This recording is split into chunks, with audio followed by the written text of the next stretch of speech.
Hoy día en la Ciudad de México, cada habitante produce en promedio 1 kilogramo de micropartículas de plástico al año.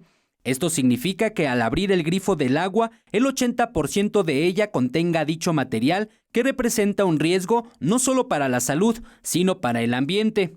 Entonces, es un problema serio, es un problema grave que debemos de tomar medidas urgentes, que es lo que estamos haciendo. Sin embargo, no es suficiente. Tenemos que hacer cualquier acción que podamos hacer todos los días. Tal es el caso de la entrada en vigor de la ley que prohíbe los plásticos de un solo uso en la capital mexicana, una iniciativa aprobada en el Congreso de la Ciudad de México el pasado 9 de mayo de 2019 y que entra en vigor a partir del 1 de enero de 2020, algo a lo que incluso algunos sectores se opusieron. Nos causa depresión el hecho de que tengamos leyes, que México es experto en generar las mejores leyes del mundo, pero pésimo en su ejecución. La Asociación Nacional de la Industria del Plástico advierte que esta ley ocasionará graves problemas, no solo de tipo económico, sino también ambiental.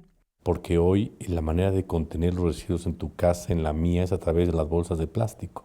¿Cómo vas a manejarlos en las bolsas para la basura? No tenemos una norma de bolsas de plástico.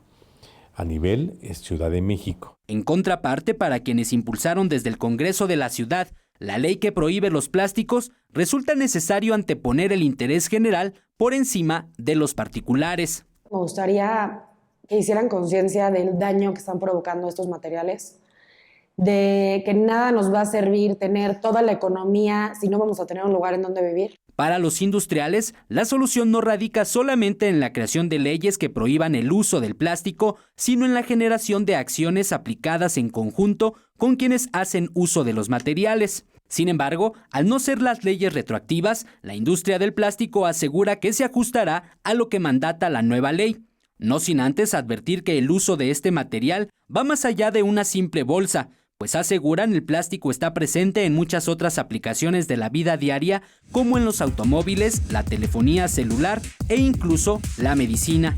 Con imágenes de Liber Rodríguez, Eric Pinto, 21 Noticias.